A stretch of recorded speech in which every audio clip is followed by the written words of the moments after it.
Can someone, Israel got the law, there's blessings and curses. Is it if Israel broke the law, they had curses put upon them? Right. Can someone who was never given the law go through the curses? You can receive curses from God, and you can be a heathen nation. I'm talking specifically, specific curses, specifically the curses like Deuteronomy in the 28. Specifically curses that were given to the Israelites. No. So, okay. All right, so I would argue that the cornerstone belief of the Black Hebrew Israelites comes from Deuteronomy chapter 28.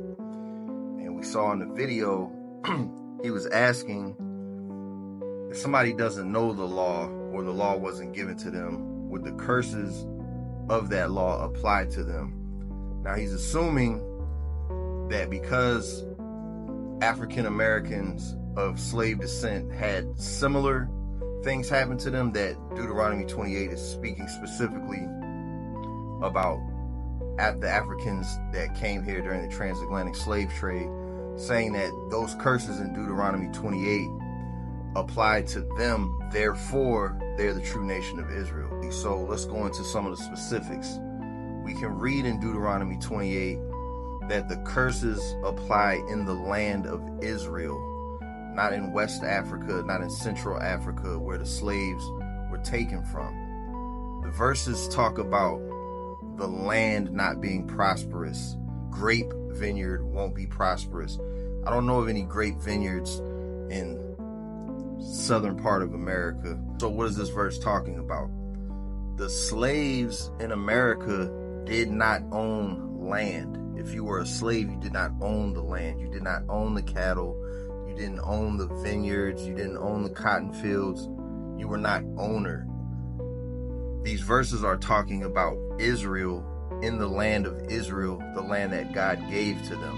So if they were to follow the commands, then they would be blessed. If they did not follow the commands, then they would be cursed.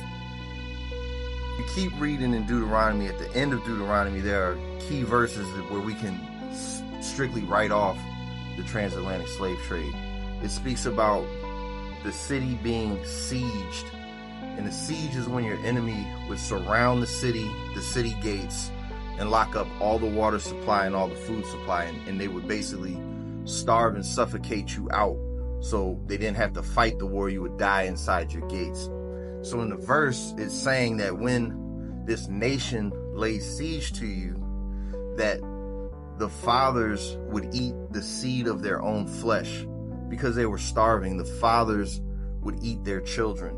It talks about the woman being upset with her children and then eating them because she was hungry. I don't think that ever happened in the transatlantic slave trade. There was slavery in the world before the 1400s. We're used to talking about this particular race-based slavery, and that's just not the way world history has always been. Slavery to some extent.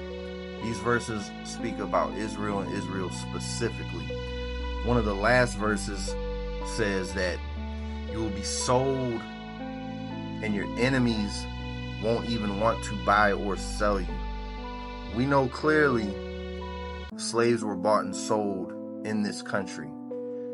These verses do not apply.